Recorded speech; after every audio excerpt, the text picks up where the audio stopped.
అదే RTV app వార్తల్ని క్షణాల్లో చదివే అవకాశం ఉంటుంది. ఒక న్యూస్ పేపర్, ఒక టెలివిజన్ ఛానల్ మీ చేతుల్లో ఎప్పుడూ ఉంటాయి.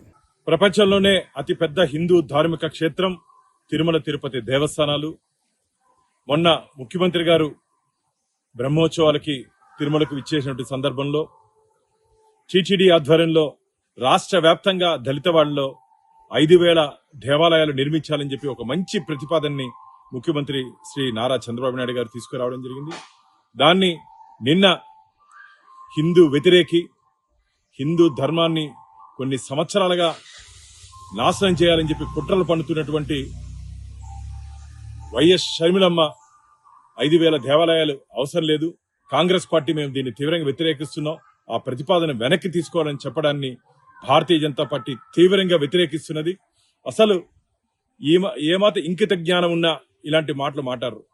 మీరు మీ కుటుంబం కొన్ని సంవత్సరాలుగా హిందూ ధర్మం వినాశనం కోసం పనిచేశారని చెప్పి రాష్ట్ర ప్రజలందరికీ తెలుసు. ఇది మంచిది కాదు. షర్మిలమ్మ గారు అసలు ఏ రోజైనా సరే తిరుమల కొండకొచ్చారా, తిరుమల మెట్లెక్కారా? తిరుమల గురించి తెలియనప్పుడు ఏ విధంగా టీటీడీ నిధులతో ఆలయాలు నిర్మించకూడదని చెప్తారు? మీకు హిందూ మతం మీద విశ్వాసం, నమ్మకం లేకపోతే జెరూసలేంకి వెళ్ళండి. ఇక్కడ ఉండే అర్హత మీరు కోల్పోయారు.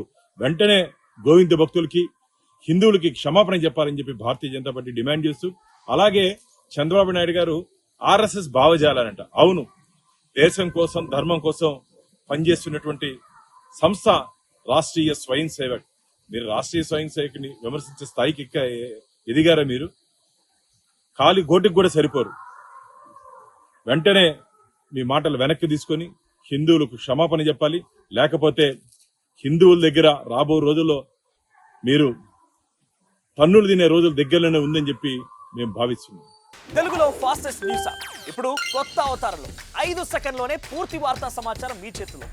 సోషల్ మీడియా ట్రెండ్స్ మీ కళ్ళ ముందుకే live TV and voice search options తో ఇప్పుడే డౌన్లోడ్ చేయండి. యాప్ లింక్ డిస్క్రిప్షన్ లో ఉంది.